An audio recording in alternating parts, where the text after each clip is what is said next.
దమ్మున్నోడు ఎవడైనా రావచ్చు, చూస్తున్నారు కదా. 1, 2 కాదు, చాలా అంశాల చర్చలకు రెడీగా ఉన్నానని చెప్తున్నా. మరి ఆ చర్చకి ఎంతమంది రెడీగా ఉంటారో మీరు ఆలోచించుకోండి.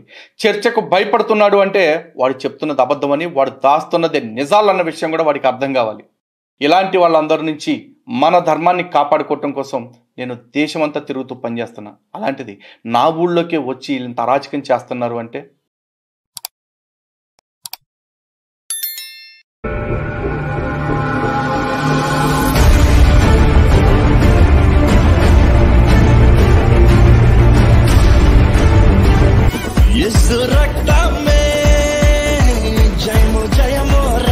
ఈ లలిత్ కుమార్ అనేవాడు, బొక్కల డాక్టర్ అనేవాడు, వీళ్ళ మనస్తత్వం ఎలాంటిది, వీళ్ళు ప్రజలను ఎంత దారుణంగా మోసం చేస్తున్నారు, వీళ్ళు ఎలాంటి అబద్ధాలు ఆడుతున్నారో నేను మీకు ఆధారాలతో సహా చూపించి, నేను వీడియో పూర్వకంగా చూపించి నేను మీకు చెప్తాను. చూడండి,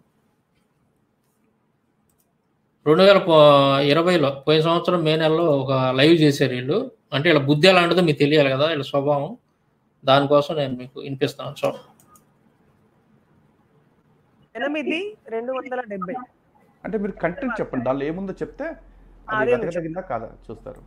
8,271 ద్విజుడిని తీవ్ర పదజాలంతో దూషించిన వాడిని ఎర్రగా కాల్చిన ఉంటది కదా ఇనుపది, అది నోట్లో పెట్టాలి అని ఉందండి. అది ఇది ఎంతవరకు వాస్తవం అనేది ఒకసారి రిఫరెన్స్ చెప్పండి. రిఫరెన్స్ 8వ అధ్యాయం 271. 271 లేదా? అన్ని సూత్రాలు లేవు. అది అంటే ఎంత అంటే మనల్ని బీభత్సంగా వీళ్ళు ఎంత. ఇంకొకటి చూడండి, 2:31. ఓకే అంటే లేదన్నారని నేను నెక్స్ట్ టాపిక్ వెళ్దాం. ఓకే చూడండి, 8వ అధ్యాయం మనస్మృతి 8వ అధ్యాయం. ఓకే చూడండి ఇక్కడ. ఓకే 8వ అధ్యాయం. అవును, ఇందులో మొత్తం శ్లోకాలు ఎన్ని ఉన్నాయండి ఇందులో?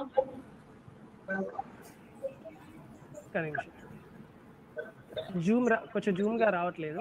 170.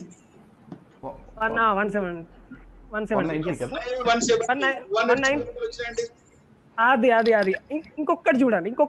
ఇంకా ఇది లేదు అనేది క్లారిటీ అయిపోయింది. అది మనల్ని తప్పుదో పట్టిస్తున్నారని తెలిసిపోయింది.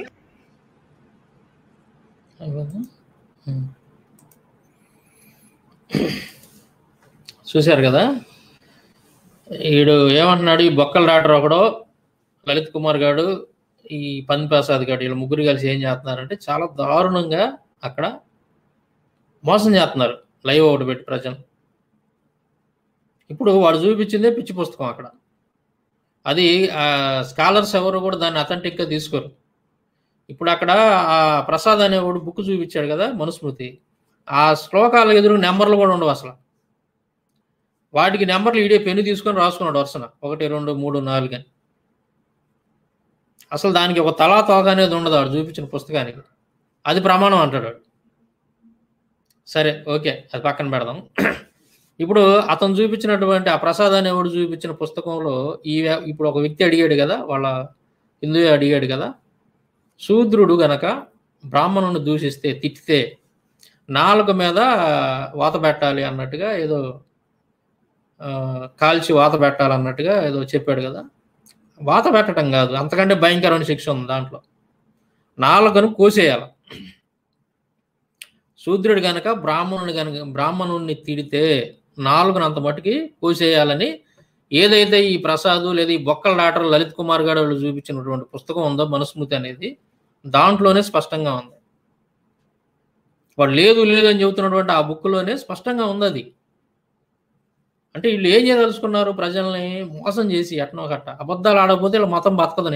నేను పదే చెబుతుంది అందుకే మీకు. నేను వీళ్ళు ఎందుకు నిజాలు చెప్పట్లేదు వీళ్ళ గ్రంథాల గురించి అని అంటే, అబద్ధాలు చెప్పకపోతే వీళ్ళ మతం నిలబడదు, వీళ్ళ మతం పోయిద్ది, సంకనాకి పోయిద్ది అనమాట.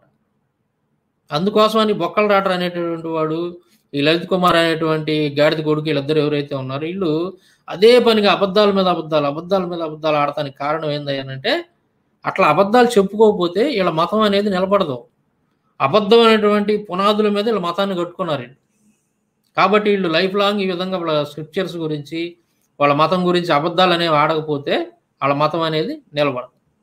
ఇప్పుడు ఆ ప్రసాద్ అనేవాడు చూపించినటువంటి పుస్తకంలో శూద్రుడు గనక బ్రాహ్మణుడిని తిడితే ఆడి నాలుక వాత పెట్టాలనేటువంటిది ఏదైతే ఉందో అదేదో పీడిఎఫ్లో వాట్సాప్లో వచ్చేది సరిగ్గా అదేదో మిస్టేక్ అయి ఉంటుంది. వాత పెట్టడం కదా, దానికంటే కఠినమైన శిక్ష, నాలుకను కోసేయాలన్నటువంటి మాట ఉందా లేదా అనేది నేను చూపిస్తాను చూడండి.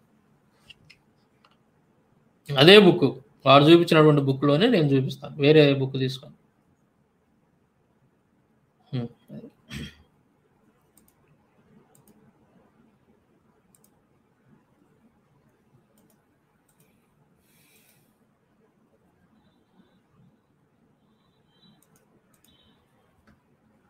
ఇది ఇక్కడ చూడండి.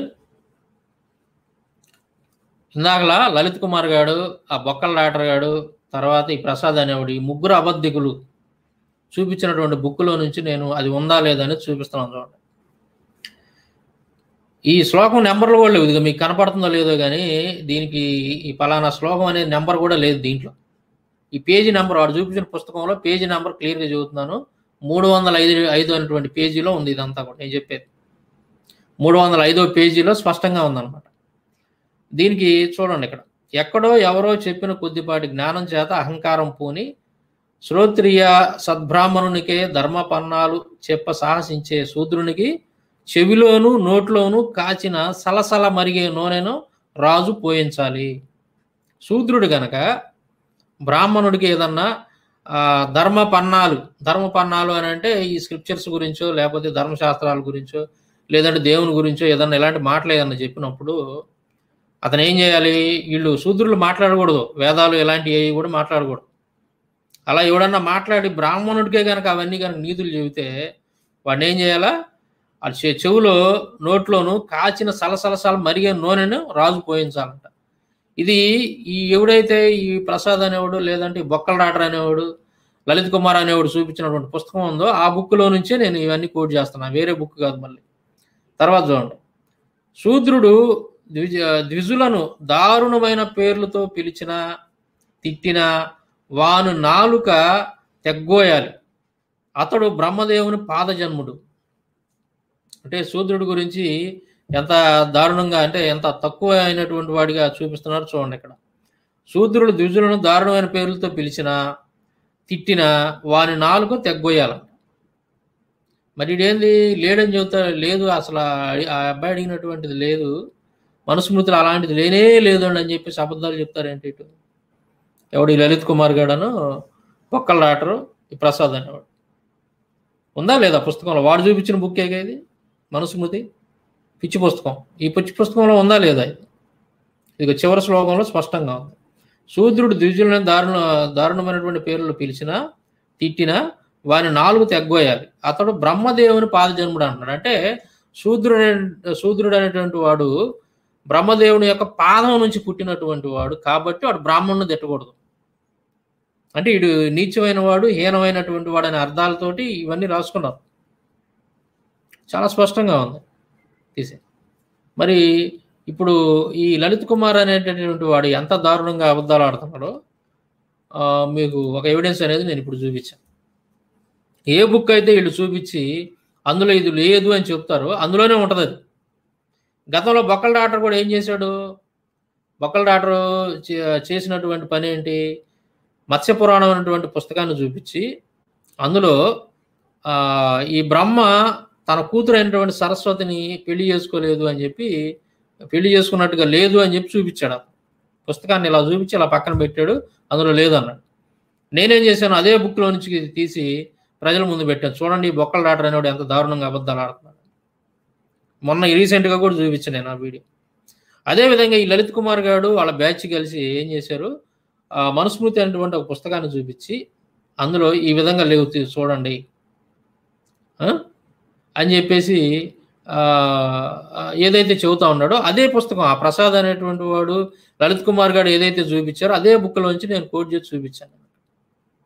ఇప్పుడు చూశారు కదా మీరు, ఉందా లేదా? శూద్రుడు కనుక బ్రాహ్మణుడు తిడితే వాడు నాలుగు కోసేయాలి, స్పష్టంగా ఉంది కదా.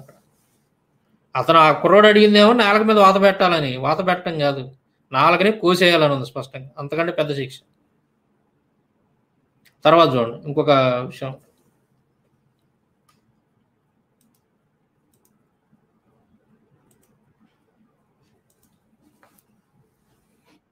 ఒకటి 2:31 చూడండి, 2:31 ఇప్పుడు తీస్తా, మీ అది కూడా తీస్తూ ఉండండి. ఏమంటుంది చెప్పండి, దాని గురించి చెప్పండి. ఇక్కడ ఏమంటుందంటే బ్రాహ్మణులు, క్షత్రియులు, తర్వాత వైశ్యులు ఉంటారు కదా, వీళ్ళ పేర్లలో మాత్రం శుభ సూచికమైనటువంటి అర్థం వచ్చేలా ఉండాలంట. శూద్రుడి పేరులో మాత్రం ఏదైనా నీచమైన అర్థం వచ్చేలాగా పేరు పెట్టుకోవాలి అని చెప్పేసి ఉంది. సరే, దానికి సంబంధించిన మీకు ఒక ఓకే, మీకు చెప్పండి, నంబర్ చెప్పండి.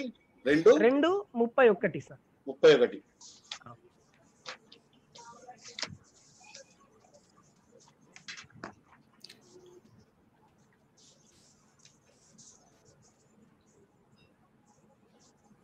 ఇప్పుడు చూడండి 29 అదే 2లో 29లో ఏమంటారు చూడండి. ఫస్ట్ మీరు 31 అన్నారు కదా. అవును, 31 డైరెక్ట్ వీళ్ళు 31 మెన్షన్ చేశారు. 31లో చూడండి, ఓకే, అక్కడ ఉన్న శ్లోకం చదవండి, తాత్పర్యం చదవండి. కొంచెం క్లారిటీగా లేదు సార్, విజిబిలిటీ తక్కువ ఉంటుంది, నువ్వు చదువు. నేను చెప్తాను అంటే శ్లోకాన్ని అయితే చదవలేను, సంస్కృత శ్లోకాన్ని. కింద ఉన్న వివరణ చెప్తాను మీకు. ఏమనుందంటే 31 అన్నది కదా, 2:31 కదా మీరు అన్నది. అవును, 2:31 ఎగ్జాక్ట్ గా. పుట్టు వెంట్రుకలు తీయించిన తదుపరి చూడకర్మ వంటివి బ్రాహ్మణులకు మొదటి ఏడు గాని 3వ ఏట గాని వారి వంశాచారం ప్రకారం జరిపించుకోవచ్చు. అంటే బ్రాహ్మణులకు సంబంధించింది చెప్పింది ఇక్కడ, మీరు చెప్పిన రిఫరెన్స్ లేదు ఇక్కడ. అదే 29లో ఏముందో చెప్తా వినండి. మీరు చెప్పింది 29లో ఉంటది, అంటే ఆ విధంగా లేదు, మన దగ్గర వేరే విధంగా ఉంటది, వీళ్ళు ఇచ్చే రిఫరెన్స్ వేరే విధంగా ఉంటది. 29లో ఏముంటదంటే స్త్రీ శిశువుల పేర్లు మంగళదాయకమైన, సులభంగా ఉచ్చరించడానికి వీలు కలిగినవై, మనోహరములై, క్రూరార్థ వచకం అంటే క్రూరంగా కానటువంటి దీర్ఘాచ్చు అంతనము గల పేర్లు పెట్టాలి. అది అందరూ పెట్టుకోవాలండి, బ్రాహ్మణుడికని ఏం లేదు. 3 వర్ణాలు. ఇంకేం చెప్తుందంటే పేర్లు పెట్ట ఆశీర్వాదకంగా గల పేర్లు. ఉదాహరణకు స్త్రీలైతే సుభద్రాదేవి లాంటి పేర్లు అన్నమాట. అలాంటి పేర్లు స్త్రీలకు మంగళాన్ని కలిగిస్తాయి. ఇటీవల కాలంలో ఈ ఆచారాన్ని విస్మరిస్తున్నారు అని చెప్పేసి చెప్తున్నాడు. ఇది ఒకరి కోసం నేను చెప్పలేదు, స్త్రీ పురుష శిశువులు ఎవరైనా కూడా మంగళమైన పేర్లు పెట్టుకోవాలని చెప్తున్నాడు. ఇక్కడ వీళ్ళు ఇచ్చిన రెఫరెన్స్ కి అసలు దీనికి అసలు సంబంధమే లేదు. యాక్చువల్లీ ఈ లైవ్ ప్రసాద్ గారు ఇప్పుడు పెట్టిన రీజన్ కూడా అదేనండి.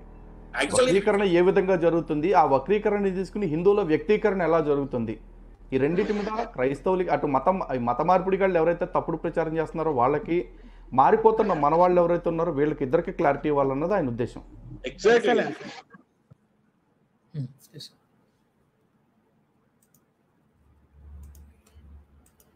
లలిత్ గారు ఏమంటున్నాడు, వక్రీకరణ చేస్తున్నారంట క్రైస్తవులు, వక్రీకరణ చేసి మతం మారుస్తున్నారంట. ఇప్పుడు అతను ఏమడిగాడు ఆ బుక్లో, అరే లలిత్ కుమార్ గాడిద కొడక ఏమడిగాడు అతను, శూద్రులు హీనమైనటువంటి పేర్లు పెట్టుకోవాలని మనుస్మృతిలో ఉందంట కదా అని చెప్పి ఈ ప్రసాద్ అనేవాడిని అడిగాడు. ప్రసాద్ ఏమంటున్నాడు, అబ్బే లేదండి, అసలు ఆ పుస్తకంలో లేనే లేదు ఆ విధంగా అని చెప్పేసి వాడు మాట్లాడతాం. బొక్కల డాక్టర్ కూడా కొడతా ఉన్నాడు పక్కన. అంటే మీరు ముగ్గురు కలిసి జనాలను ఎలా మోసం చేస్తున్నారా? అరే లలిత్ కుమార్గా, బొక్కల డాక్టర్ అనేవాడు, బొక్కల డాక్టర్ ఫస్ట్ ఉంటాడు, వాడికి ఫస్ట్ ప్రైజ్ ఇవ్వచ్చు జనాలను మోసం చేయటంలో, అబద్ధాలు ఆడటంలో వాడిని మించినట్టు ప్రపంచంలోనే లేడురా లలిత్ కుమార్. అబద్ధాలు ఆడటంలో ఫస్ట్ ప్రైజు బొక్కల డాక్టర్కి ఇవ్వచ్చు, సెకండ్ ప్రైజు నీకు ఇవ్వచ్చు. ఎందుకంటే ఎంత నీచంగా అబద్ధాలు ఆడుతున్నారు మీరు, మీ బ్రతుకులు మీరు. అరే లలిత్ కుమార్గా, అరే గాడిద కొడక, నువ్వు ఒకసారి అంటే నేను 100 సార్లు అంట. మీరు నోరు జారకుండా ఉండాలి. నోరు జారేరు అంటే సాంబశివరావు చేతికి చిక్కినట్టే, మీకు బడిత పూజ, అందులో డౌటే లేదు. మీరు మర్యాదగా మాట్లాడితే దానికి రెట్టింపు మర్యాద ఇస్తాను. మీరు ఎప్పుడైతే నోరు జారుతారో మీకు దరువు మాత్రం మామూలుగా పడదు. కాబట్టి సాంబశివరావు గురించి మాట్లాడేటప్పుడు మీరు ఒళ్ళు దగ్గర పెట్టుకొని మాట్లాడాలి, లేదంటే మాత్రం ఇవన్నీ ఫేస్ చేయాల్సి వచ్చింది మీరు. ఎరా లలిత్ కుమార్గా వింటున్నా ఉంటారా గాడిద కొడక? ఎందుకురా ఇంత దారుణంగా ఐందవ సమాజాన్ని ఎందుకు మీరు మోసం చేస్తున్నారు? ఇప్పుడు అతను అడిగింది లేదా గ్రంథాల్లో? చూపిమంటా ఉంటారా నీకు? అరే బొక్కలు ఆడరు, ఎక్కడ చచ్చేవారా నువ్వు? చూపిమంటావా? జనాలను ఎందుకురా ఇట్లా మోసం చేస్తా ఉన్నారు? నువ్వు ఏ పుస్తకం అయితే చూపించి ఆ పుస్తకంలో ఇది లేదు అని అన్నావో, అదే పుస్తకంలో నేను చూపిస్తా చూడరా, పేజ్ నెంబర్ సహా చూద్దా, చూసుకో ఒకసారి ఉందా లేదా ఆ విధంగా. అరే లలిత్ కుమార్గా, ప్రజలకు క్షమాపణ చెప్పాలరా మీరు. హైందవ సమాజానికి మీరు ఈ రకంగా మీరు ప్రజలను మోసం చేస్తున్నారే, నా హైందవ సహోదరుల్ని, మీరు క్షమాపణ చెప్పాలి ప్రజలకి. నా వెళ్ళారా మీరు చూడండి ఒకసారి. ఎందుకు ఎంత నీచమైన బతుకు ఎందుకు బతుకుతున్నారా బొక్కల డాక్టరు? నువ్వు చదివే చదువుకి, అరే బొక్కల డాక్టర్ నువ్వు చేసే పనికి, నువ్వు మాట్లాడే మాటలకి ఏమన్నా సంబంధం ఉందంటారా? ఏదోనా ఎలా ఇటు చూడు ఒకసారి. అరే ఈ మనుస్మృతి ఉందా మీ దగ్గర?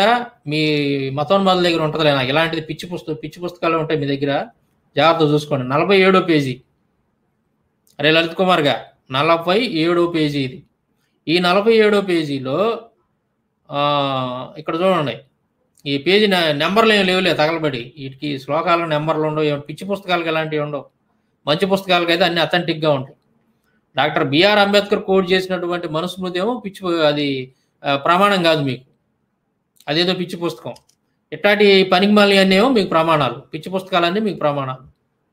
ఎరా చూడు, బ్రాహ్మణ శిశువునకు శుభవాచక నామధేయాన్ని ఉంచాలి. జాగ్రత్తగా వినండి. అరే బొక్కల డాక్టరు, అరే లలిత్ కుమార్గా, గాడిద కొడుక, అయిన జాగ్రత్తగా. బ్రాహ్మణ శిశువునకు శుభవాచక నామధేయాన్ని ఉంచాలి, క్షత్రియునకు బలవాచకం నామధేయాన్ని ఉంచాలి, వైశ్యునికి ధనవాచకం తెలిపేదిగా ఉండాలి, శూద్రవర్ణానికి వీటి పట్టింపు లేదు, నిందిత వాచకమైనా పర్వాలేదు. సరే అంటున్నాడు ఇక్కడ. నిందిత వాచకం అంటే నిందించేటటువంటి, అంటే నిందతో కూడినటువంటి, అంటే తక్కువ, దాన్ని ఏమంటారు, ఒక నీచమైనటువంటి పేరు అనుకోవచ్చు. దీంట్లో ఇక్కడ రాసినటువంటి నిందిత వాచకం. బ్రాహ్మణ శిశువునకేమో మంచి శుభసూచకం, శుభాన్ని సూచించేటటువంటి పేరు ఉండాలంట. క్షత్రియుడికేమో బలాన్ని సూచించే పేరు ఉండాలంట. వైశ్యునికేమో ధనాన్ని సూచించే విధంగాటువంటి పేరు ఉండాలంట. అలాగే శూద్రునికి మాత్రం నిందిత వాచకమైన పర్వాలేదు, వాడికి పట్టింపు లేదు. ఎందుకంటే వాడు మనిషి కాదు కదా, వాడు బ్రహ్మ పాదం నుంచి పుట్టాడు కదా, వాడు పాదాల నుంచి పుట్టాడు కాబట్టి వాడు తక్కువైనటువంటి వాడు కదా. ఇక్కడ ఒక విషయం గుర్తుపెట్టుకోవాలా ఈ వీడియో చూస్తున్నటువంటి సహోదరులు. ఈ శూద్రులు అంటే ఎవరయ్యానంటే బ్రాహ్మణ, క్షత్రియ, వైశ్య కానటువంటి కులాలు ఎవరైతే ఉన్నారో వీళ్ళంతా శూద్రులే. కమ్మ, కాపు, రెడ్డి, గౌళ్ళ, తర్వాత నాయుళ్ళు, ఇలాంటి ఇప్పుడు మనకి ఏవైతే కొన్ని కులాలు ఉన్నాయో వీళ్ళందరూ కూడా ఆ శూద్రుల కిందకే వచ్చేస్తారు. నాకు తెలిసి అక్కడ కూర్చున్నటువంటి ఆ ముగ్గురు కూడా శూద్రుల కిందకే వస్తారు. ఎవడో ఆ బొక్కల డాక్టర్ కావచ్చు, యమార ప్రసాద్ అనేవాడు కావచ్చు, తర్వాత ఈ లలిత్ కుమార్ అనేవాడు, వీళ్ళ ముగ్గురు. గాడిద కొడుకు లలిత్ కుమార్ గారు ఉన్నాడు కదా వాడు, వీళ్ళ ముగ్గురు కూడా శూద్రుల కిందకి వస్తారు. వీళ్ళు మంచి పేర్లు పెట్టుకోకూడదంట, ధర్మశాస్త్రం చెబుతుంది. ఒకవేళ మంచి పేర్లు కనుక మీరు ఏదైనా పెట్టుకుంటే మీకు ఖచ్చితంగా నరకమే మీకు. ఎందుకంటే మీ ధర్మశాస్త్రానికి విరుద్ధంగా ప్రవర్తిస్తే మీకు నరకమే కదా. చూడండి ఇక్కడ, బ్రాహ్మణ నామము శర్మ శబ్దయుక్తంగాను, క్షత్రియ నామం వర్మతో కూడినది, వైశ్యుని నామము భూతి శబ్దంతో కూడినది, అంటే ధనవాచకాంతం, ధనం శబ్దంతో కూడినటువంటిది. శూద్రునికి దాస శబ్దంతోనూ పేర్లు పెట్టాలి. క్లారిటీ ఇచ్చాడు చూడండి. బ్రాహ్మణునికేమో శర్మ అనేటువంటి శబ్దం వచ్చేటట్టుగా ఉండాలంట పేర్లు, అంటే పేరు చివర శర్మ అని అట్లా వస్తుంటాయి కదా, వాళ్ళకి అలాగా మంచి పేర్లు పెట్టాలని ఇలా ధర్మశాస్త్రం చెబుతుంది, మనుస్మృతి అనేది. క్షత్రియ నామం వచ్చేసి అంటే రాజులు ఎవరైతే ఉంటారో వాళ్ళకి మాత్రం చివరిలో వర్మని రావాలి. వర్మని వస్తే వాళ్ళు క్షత్రియుల కింద అనమాట. అలాగే వైశ్యుని కింద కనుక వస్తే వీళ్ళకి ధనవాచకం, అంటే గుప్తా అని ఇలాంటివి ఉంటాయి చూసారా, గుప్తా అనే పేరు వచ్చేది, చివరిలో ఆ శబ్దం వచ్చేది, గుప్తా అనేటువంటి శబ్దం. ఇట్లాంటి పేర్లు పెట్టాల, అంటే ధనాన్ని సూచించేటటువంటి పేరు వైశ్యుడికి. అలాగే శూద్రుడికి మాత్రం దాస శబ్దం, దాసుడు అంటే ఒక బానిస, లేదంటే ఒక దాన్ని ఏమంటారు, ఒక నీచమైనటువంటి జన్మ, ఒక బానిస శబ్దం వచ్చినట్టుగా, అంటే వాడు ఒక జీతగాడు, లేదంటే వాడు ఒక బానిస అనేటటువంటి దాన్ని ఏమంటారు, అర్థాన్ని తెలియజేసేటటువంటి పేర్లు ఉండాలి. ఏ పెంటయ్యానో, పుల్లయ్యానో, దెబ్బయ్యానో, ఇట్లాంటి పేర్లు అన్నీ కూడా మన వాళ్ళకి ఉంటాయి చూడండి ఎక్కువ శాతం. ఎందుకు ఉంటాయి? వాళ్ళకి ఎందుకు లేవు అలాంటి పేర్లు బ్రాహ్మణ, క్షత్రియ, వైశ్యులకి? ఆలోచించారా? దాని అంతటా కారణం ఇదిగో ఈ మనుస్మృతి. ఎవరైతే ఈ అంబేద్కర్ గారు డిసెంబర్ 25వ తారీఖున ఎప్పుడైతే తగలబెట్టినటువంటి మనుస్మృతి అనేది ఏదైతే ఉందో ఆ మనుస్మృతే కారణం ఇట్లా పేర్లు రావడానికి. ఈరోజు సమాజంలో ఆ విధంగా పేర్లు రావడానికి కారణం ఈ మనుస్మృతే. లేదని చెప్పేసి ఎంత దారుణంగా ప్రజలను మోసం చేస్తున్నారో మీరు. ఇలాంటి విషయాలు మనుస్మృతిలో లేవని ఇది మీరు చూపించిన బుక్కే కదరా ఇది. భాగవతుల సుబ్రహ్మణ్యం అనేటువంటి ఆయన రాసినటువంటి బుక్కే కదా ఇది మనుస్మృతి అనేది. మీరు చూపించింది ఈ బుక్కే కదరా. అరే లలిత్ కుమార్గా, బేవర్స్ నాయాల, లుచ్చా నాయాల, పోరంబోగి నాయాల, లలిత్గా లేదని అబద్ధం ఎందుకు చెబుతున్నారా మీరు? నాకు దీనికి సమాధానం చెప్పండి. అరే బొక్కలు కాటరు, సిగ్గు శరం లేని నాయాల. నీది ఒక బతుకు, కుక్కకుని కూడా అవమానపరచకూడదు. గుంట నక్క లాంటి బతుకు నీది. గుంట నక్కలకి మీకు తేడా లేదురా మతోన్మాదుల. ఏందిరా ఇది? ఇలాంటి పేర్లు పెట్టుకుంటేనేమో మీకేమో మంచి పేర్లు ఉండాలా అంటే ఎవరికి? బ్రాహ్మణ, క్షత్రియ, వైశ్య అగ్రకులాలుగా పిలువబడే వాళ్ళు ఎవరైతే ఉంటారో, అగ్రవర్ణాలుగా పిలువబడే వాళ్ళు, వాళ్ళకేమో మంచి పేర్లు ఉండాలా. శూద్రుడికేమో చండాల పేర్లు ఉండాలి. పేంటయ్య, దెబ్బయ్య, పొల్లయ్య. ఎరా ఏంద్రా ఇది అన్యాయం కదా. అందుకు కదా అంబేద్కర్ ఎందుకు దాఖలు పెట్టాడు మనుస్మృతిని. ఇలాంటి నీచమైనటువంటి అన్ని కూడా దీంట్లో రాసుకున్నారా మీరు? సమానత్వం అనేది లేదు. ప్రజల్ని ఈ రకంగా విడగొట్టి ఒక వర్గాన్ని, శూద్రులు అనేటువంటి వాళ్ళని బానిసలుగా చేసుకొని మీరు వాళ్ళ నెత్తినే కూర్చొని వాళ్ళని పీడించుకొని తిన్నారు ఎదవల్ల. అందుకే ఇలాంటివన్నీ కూడా అది మన అంబేద్కర్ గారు దీన్ని తగలబెట్టింది మనుస్మృతి వర్గ. చూడు తీసి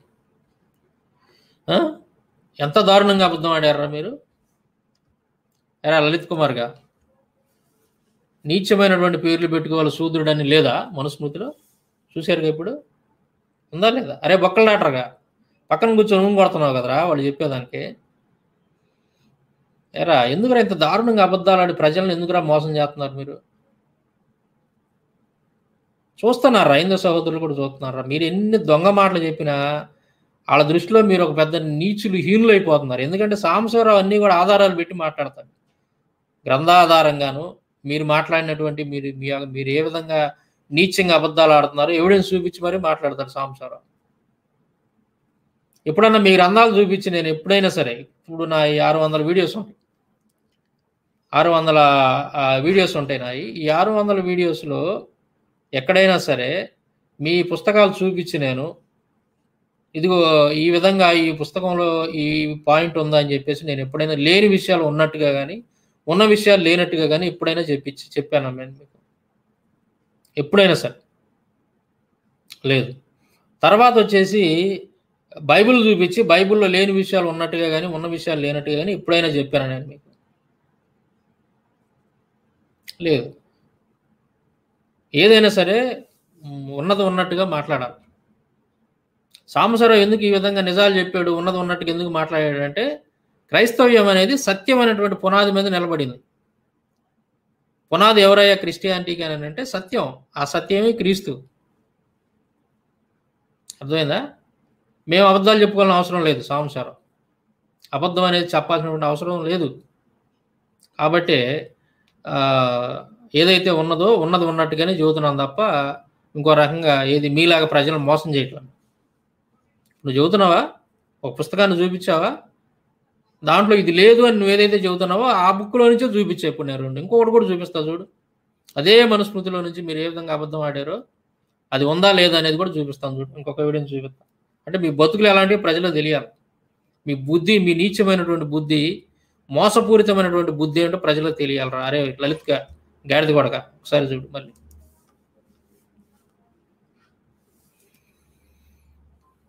వాళ్ళ మాట ఇంకోయాలి. వాళ్ళు ఏం మాట్లాడారు దీని మీద?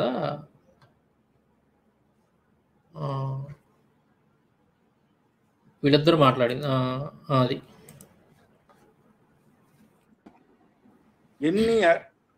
ఎన్ని యజ్ఞాలు యాగాలు చేసినా మాంసం తినని వాడు రాబోయే 20 జన్మలు జంతువుగానే పుడతాడు అని చెప్పేసి మనుధర్మశాస్త్రం 35వ సూక్తం అంట. 35వ సూక్తం అంట. ఒక నిమిషం ఇక్కడ. అరే హౌలే, అవి సూక్తాలు కావురా, శ్లోకాలు రా అవి. నీకు సూక్తానికి శ్లోకాన్ని కూడా తెలియదు. ఈ బేవర్సా కొడుకులకు సూక్తానికి శ్లోకాన్ని కూడా తెలియదు. అరే ఇగో మనుధర్మ శాస్త్రం అంటే ఇది రాబోయ్. ఇందులో 12 అధ్యాయాలు ఉన్నాయి. ఎప్పటికీ కానీ మనుధర్మశాస్త్రంలో రిఫరెన్స్ ఏ విధంగా ఇస్తారు అంటే వాడు ఏదో చెప్తుందో ఫలానా అధ్యాయంలో 35వ శ్లోకము అని చెప్పాలి. సూక్తం కాదు. సరే సూక్తం అనేది తెలుగుగా రాసిన అనుకో, కొంచెం శ్లోకం అనుకుందాం మనం. డైరెక్ట్ ఏమేమి చెప్తున్నాడు? 35వ శ్లోకం అని చెప్పేస్తున్నాడు. 12 అధ్యాయాలల్లో 35 శ్లోకాలు ఎన్ని ఉంటాయిరా? 12 ఉంటాయి. 12 ఉంటాయి. ప్రతి అధ్యాయంలో 35వ శ్లోకం ఉంటుంది కదా. మరి అధ్యాయం పేరు చెప్పకపోతే ఎట్లా తెలుస్తుందిరా? అయినా కూడా ఈ వక్రీకరణను మనం ప్రూవ్ చేయడానికి కోసము మేము 12 అధ్యాయాలని ప్రతి అధ్యాయంలో 35వ శ్లోకం చూసినాం. చూస్తే 12 అధ్యాయాల్లో ఉన్న 35 శ్లోకాల్లో వీడు చెప్పిన శ్లోకం లేదు, ఉండదు. ఉంటే మేము గుండు మీసం గొరుక్కొని తిరుగుతాం రా, చూయించురా నా కొడుకులారా. అయితే మీరు చెప్పిన ఈ 35వది ఏదైతే శ్లోకం అని చెప్తున్నారో అది లేనే లేదు. ఇగో మనుధర్మ శాస్త్రం నా కొడుకల్లారా, మీరు ఎక్కడో తీసుకొచ్చి ఎవరిదో తీసుకొచ్చి చూయించుడు కాదు. మీ ఇంట్లో కూర్చొని రాసుకున్నది, మీ చర్చిలో కూర్చొని రాసుకున్నది, మీ బుద్ధిజం గుళ్ళల కూర్చొని రాసుకున్నది కాదు. ఇగో ఇంట్లో చూపించాలా, ఎక్కడా లేదు. అయితే సరే మనుధర్మ శాస్త్రంలో వీడు చెప్పింది లేదు అంటే ఏమని, గో మాంసంను తినకపోతే 20 జన్మలు కూడా జంతువుగా పుడతాడు అని చెప్పి అంటారు కదా. అసలు గో మాంసం తినమని చెప్పిందా? అదే మరి మనుధర్మ శాస్త్రం తినమని చెప్పిందా, తినదని చెప్పిందా? లలితుడు చెప్పి. సో యాక్చువల్లీ నిజంగానే ఇప్పుడు వాడు 35వ సూక్తం అన్నాడు. ఆడికి సూక్తం అంటే శ్లోకం అంటే ఏంటో తెలియదు అన్నారు. ఓకే, బాగానే ఉంది. సో మరి మనువు వీడు చెప్పిన రెఫరెన్స్ గురించి ఎంక్వైరీ చేసినప్పుడు మనం మొత్తం రెఫరెన్స్ చూసాం ఇద్దరం కలిసి గ్రంథాలు చూసినప్పుడు. ఇందులో గోవుని గురించి చంపమని ఏమీ లేదు వాడు చెప్పిన శ్లోకం అనేది మనకు క్లియర్గా అర్థమైపోయింది. మరి కానీ మనం ఏదో ఒకటి చెప్పుండాలిగా, తినమను తినొద్దను ఏదో ఒకటి ఏం చెప్పాడు అనేది చూసినప్పుడు మనుధర్మ శాస్త్రంలో ఈ శ్లోకం కనపడింది. హనుమంత విశసిత నిహంత క్రయ విక్రయి.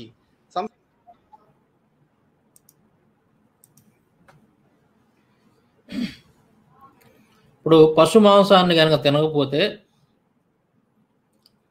వాడు 21 జన్మలు పశువుగా పుడతాడు అని మనుస్మృతిలో లేదు అని వీడు చెబుతున్నాడు.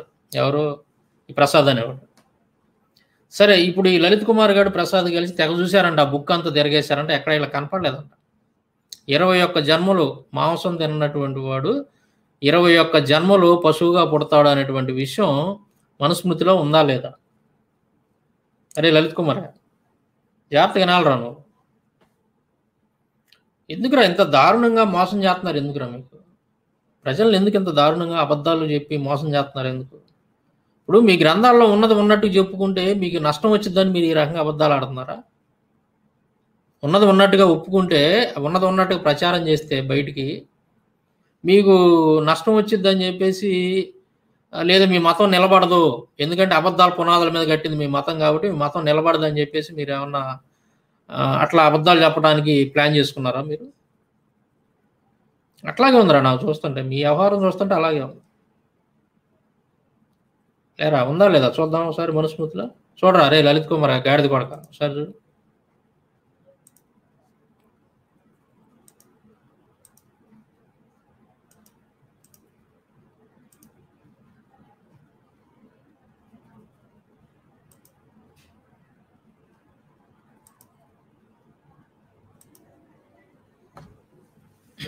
పెద్దది కదా ఇది, చేయలేదు. ఓకే చూడు.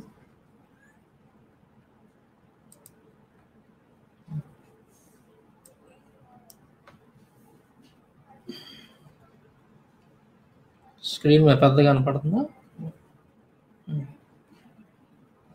ఓకే, ఇది వచ్చేసి మనుస్మృతి 5వ అధ్యాయంలో ఉంటుంది ఇదంతా కూడా. ఈడు ఏదైతే ఒక పుస్తకాన్ని చూపించాడో ఈ ప్రసాద్ అనేవాడు, అరే లలిత్ కుమార్ మీరు చూపించినటువంటి ఈ పుస్తకంలోనే 199వ పేజీరా ఇది, పేజీ నెంబర్ 199. దీంట్లో మాంసం తిననటువంటి వాడు, పశు మాంసం తిననటువంటి వాడు ఖచ్చితంగా 21 జన్మలు పశువుగా పుడతాడని ఉందా లేదా అనేది మనం ఇక్కడ చూద్దాం. శాస్త్ర విధానం ప్రకారం శ్రాద్ధ మధుపర్కములతో నియమితుడైన ద్విజుడు పశుమాంసం విధిగా తిని తీరాలి. అట్లు ఆ ద్విజోత్తముడు మాంసభక్షణ చేయకుంటే 21 జన్మలు పశువుగా పుడతాడు. ఎరా బొక్కల డాక్టర్, అరే లలిత్ కుమార్ ఉందా లేదా దీంట్లో? చూడండి మళ్ళీ ఒకసారి చదువుతా. శాస్త్ర విధానం ప్రకారం శ్రాద్ధ మధుపర్కములతో నియమితుడైన ద్విజుడు పశుమాంసం విధిగా తిని తీరాలి. ఖచ్చితంగా తిని తీరాల్సిందే పశుమాంసం బ్రాహ్మణుడు. ఏది శ్రాద్ధ ఇలాంటి వాటిలో, అంటే ఈ బలులు ఇచ్చేటప్పుడు కానీ, లేదంటే ఈ కర్మలు బొమ్మలు చేస్తుంటారు కదా చనిపోయిన వాళ్ళకి శ్రాద్ధం పిండాలు ఇలాంటివి పెట్టేటువంటి ఆ సమయంలో కానీ, అలాంటప్పుడు తప్పనిసరిగా మాంసం తిని తీరాల్సిందే బ్రాహ్మణుడు అని చెప్తున్నాడు. అట్లు ఆ ద్విజోత్తముడు మాంసభక్షణ చేయకుంటే 21 జన్మలు పశువుగా పుడతాడు. తీసే ఉందా లేదా? ఎరా లలిత్ కుమార్, జనశక్తి దుష్టశక్తిరా నీ సంస్థ పేరు లలిత్ కుమార్? మీరంతా దుష్టశక్తులరా. మీరంతా కూడా జనాల్ని పీల్చి పిప్పి చేస్తున్నటువంటి దుష్టశక్తులు మీరంతా కూడా. మీ పేర్లు కూడా తగ్గట్టుగానే పెట్టుకున్నారు. ఆ ముందు ఏం చేస్తారంటే శక్తికి ముందు దుష్టశక్తి అని పెట్టుకో, దుష్ట అని పెట్టుకోండి బాగుంటుంది. జనశక్తి అన్నావు కదా, దుష్టశక్తి అని పెట్టుకో. కరుణాకర్ గారు కూడా శవశక్తి అని పెట్టుకుంటే శవ తీసేసి దుష్టశక్తి అని పెట్టుకో. ఎందుకంటే మీరు చేసే పనులన్నీ దాన్ని ఏమంటారు, అన్ని దుష్టమైన పనులే, మంచి పనులు అప్పుడు చేయరు కదా మీరు. దుష్టుడు చేసే పనులే మీరు చేస్తున్నారు, ఎందుకంటే మీరు దుష్టులు కాబట్టి. ఇంత దారుణంగా ఎందుకు ప్రజలను అబద్ధాలు ఆడుతున్నారు మీరు? ప్రజలను ఎందుకు మోసం చేస్తున్నారు మీరు? అబద్ధాలు చెప్పి సమాజానికి ఏమి నేర్పించదలుచుకున్నారు మీరు ప్రజలకి? అరే బొక్కల డాక్టరు, మీరు ఏదైతే ఒక పుస్తకంలో చూపించి దాంట్లో లేవు అని చెప్పారో అవన్నీ కూడా నేను దాంట్లో వాటిలోనే చూపించి, అదే బుక్ మీరు చూపించినటువంటి బుక్కే మళ్ళీ ఏరేది తీసుకోవాలి. మీరు ఏదైతే ఒక పిచ్చి పుస్తకం చూపించారో ఆ పిచ్చి పుస్తకంలో నుంచే నేను మొత్తం చూపించాను. మీరు లేవు అన్నాయన్నీ. మీ బతుకులు ఇయ్యరా బొక్కల డాక్టర్, మీ బ్రతుకులు ఇయ్యి. సిగ్గు శరం లేకుండా ఏమంటున్నారా నువ్వు? సాంబశివరావు వీళ్ళంతా కలిసి మీతో డిబేట్ చేయలేకప్పుడు, మనుస్మృతి మీద డిబేట్ చేయలేక పారిపోయారు. అరే ఎదవనా ఇలా లలిత్ కుమార్ గారు, నీకు అప్పుడు నేను ఫోన్లో మాట్లాడాను, ఆ ఫోన్ కాల్ కూడా పెట్టాం మనం.